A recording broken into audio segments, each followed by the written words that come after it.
Chapter 16 of Genesis. So we're continuing on the story here of Abraham, and now we are going to get the fulfillment of the promise that the Lord gave to Abraham, in chapter 15. Realizing that we're now going to hear the story of how Abraham got a son. So this is important here. It's an interesting story. A couple of things to talk about here. Sarai gives Hagar to Abram as his wife. Hagar flees from Sarai. An angel commands Hagar to return and submit herself to Sarai. Hagar bears Ishmael. So there's some challenges here, and this is one of the few chapters in the Old Testament where we have a lot of women talked about. Women aren't discussed a lot in the Old Testament. Part of that, a lot of people believe, is because of tradition. The women were not seen as necessarily people, but more property. They were seen as lesser than men. In fact, a lot of the Gnostic writings in the early Christian eras in 2nd, 3rd, 4th century AD talk about how being female is subservient or less than being male, and that it's every female's wish to become male at some point. It's kind of some weird philosophical stuff that the Gnostics believed in. But some interesting things to talk about in here as well. So let's jump in and look at this. Now, verse 1, now Sarai, Abram's wife, bare him no children, and she had an handmaid, an Egyptian, whose name was Hagar.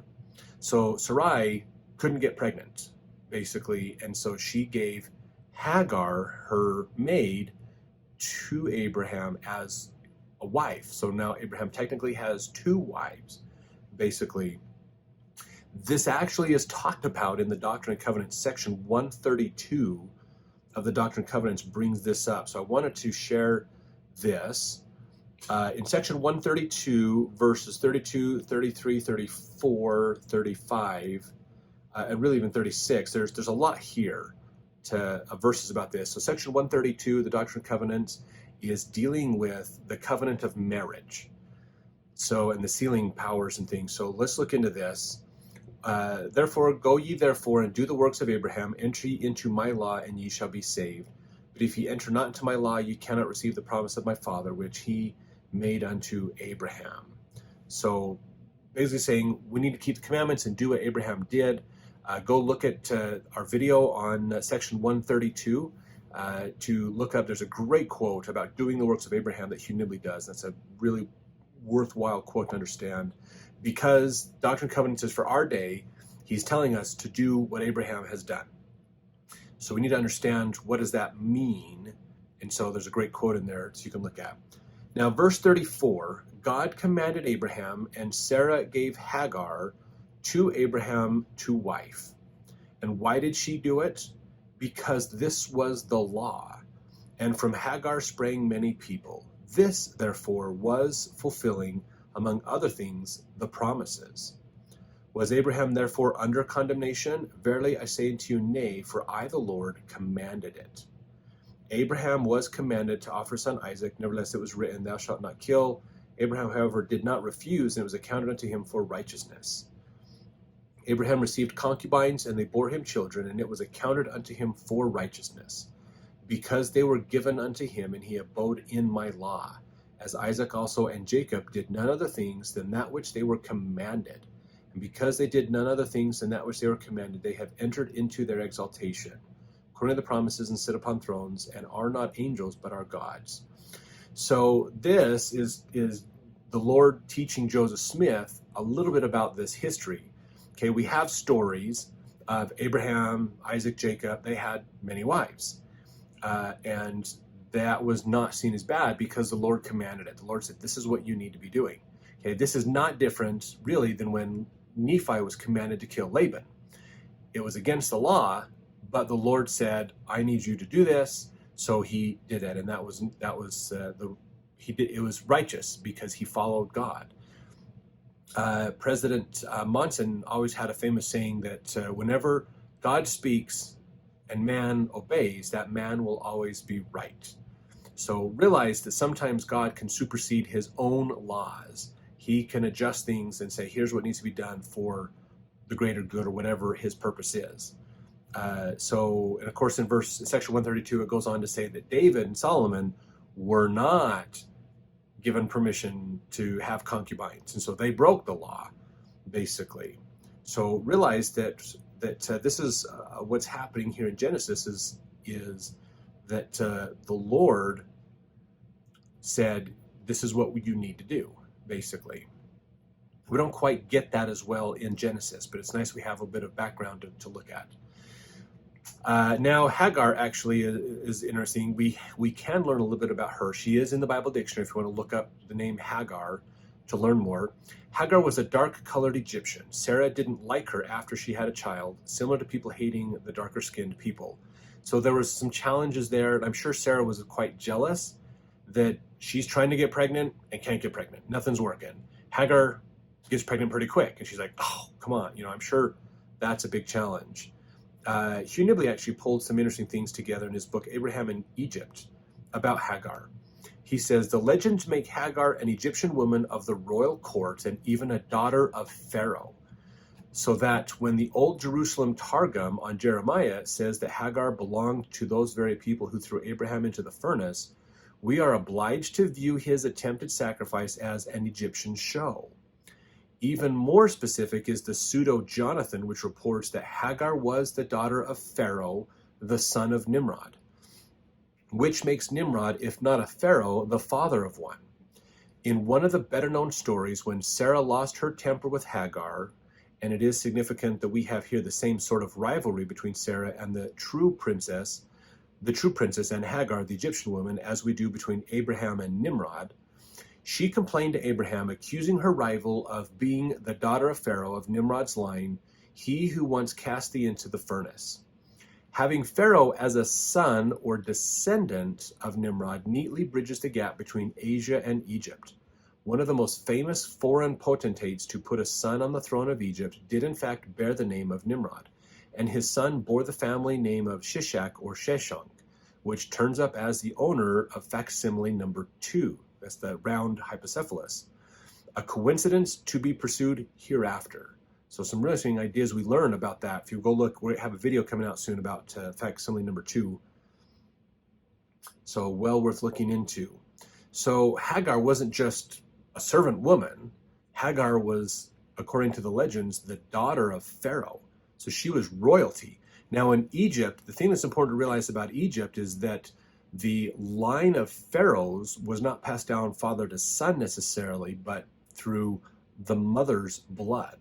So marrying the queen of Egypt and her having your babies or being connected with her, she was the one that had the royal blood. So you didn't say, I'm the son of the last pharaoh, that's how I get my royalty. You say, I am the mother of the queen. She gave birth to me, therefore I have the royal bloodline. So in Egypt, it was the women who carried the royal bloodline, basically. And that's why oftentimes we even had pharaohs marrying their sisters to continue that bloodline. And if there was a priest or a great warrior who wanted to be pharaoh, as we had during those couple of intermediary periods in Egypt history, they usually had to find a woman of the royal descent and marry her, like a daughter or granddaughter of Pharaoh. So it was bad when you had all sons and no daughters as Pharaoh. That was a bad situation because the women carried the bloodline, basically. So Hagar is part of that royal bloodline, and now she is giving birth to the son Ishmael from Abraham. So verse 2, let's jump on here. And Sarai said unto Abraham, behold, now the Lord hath restrained me from bearing. I pray thee, go in unto my maid. It may be that I may obtain children by her. And Abram hearkened to the voice of Sarai.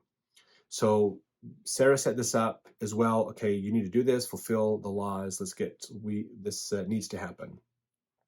And Sarai, Abram's wife, took Hagar her maid, the Egyptian, after Abram had dwelt 10 years in the land of Canaan, and gave her to her husband Abram to be his wife. Verse 4, and he went in unto Hagar, and she conceived, and when she saw that she had conceived, her mistress was despised in her eyes. So Sarai was upset that Hagar had a baby and she couldn't. Verse 5, Sarai said unto Abraham, my wrong be upon thee. I have given my maid into thy bosom, and when she saw that she had conceived, I was despised in her eyes. the Lord judge between me and thee. But Abram said unto Sarai, Behold, thy maid is in thy hand. Do to her as it pleaseth thee. And when Sarai dealt hardly with her, she fled from her face. So Abram said, hey, she's your handmaid. She's your assistant. So if you feel like there's been a wrong committed, then you handle it. You take care of that. And so Sarah dealt pretty harshly with Hagar, and so Hagar fled. She left. She got out of there. What she said, how that worked out, we don't have a lot of details that I found on that, but there was probably at least a pretty heated discussion, maybe an argument between them. Let's see, verse 6. But Abram said unto Sarai, we just read that one. Verse 7, and the angel of the Lord found her by a fountain of water in the wilderness, by the fountain in the way to Shur. And he said, Hagar, Sarai's maid, whence camest thou? And whither wilt thou go? And she said, I flee from the face of my mistress Sarai. And the angel of the Lord said unto her, Return to thy mistress, and submit thyself under her hands. And verse 10, and the angel of the Lord said unto her, I will multiply thy seed exceedingly, that it shall not be numbered for multitude. So again, that same promise given to Abraham is given to Hagar's and her son, basically. And he's saying, go back. You need to go back. Not go back to fight against Sarai, but submit to her. Work with her. I think that's a nice little point to understand that it's not about seeking revenge. It's not about getting back with people. It's about working together to understand things, and that your patience, long-suffering, those are important virtues. Verse 11, and the angel of the Lord said unto her, Behold, thou art with child, and shalt bear a son, and shall call his name Ishmael, because the Lord hath heard thy affliction. So she hasn't given birth yet, but she's pregnant, basically. And he's reminding her, you're pregnant. This is going to work out. And Ishmael is in the Bible dictionary, if you want to look him up as well, some good information. In verse 12, and he will be a wild man, and his hand will be against every man, and every man's hand against him. And he shall dwell in the presence of all his brethren. So if you look up the footnote in the Hebrew, understanding of wild man was wild ass, metaphorical here for freedom-loving, probably a nomad. So Ishmael will be a wanderer. He's not necessarily going to settle down in any specific area, but he's going to interact with a whole lot of people. And people aren't going to like him a whole lot. Verse 13, and she called the name of the Lord, and that spake unto her, Thou, God, seest me, for she said, Have I also here looked after him that seeth me? Wherefore the well was called Bir Lahai Roy, or the well of him who liveth and seeth me, basically is what that means, just like what she said in verse 13. It is between Kadesh and Bered. So this could be that well in that tradition also of the field of Abraham, maybe that's possible. Verse 15, and Hagar bare Abram a son, and Abram called his son's name, which Hagar bare, Ishmael. And Abram was 86 years old when Hagar bare Ishmael to Abraham. So Ishmael actually means God shall hear him. So pretty interesting that how these names get used, but that God shall hear him. So now Abraham has a son, finally, fulfilling some of those prophecies that he had been given.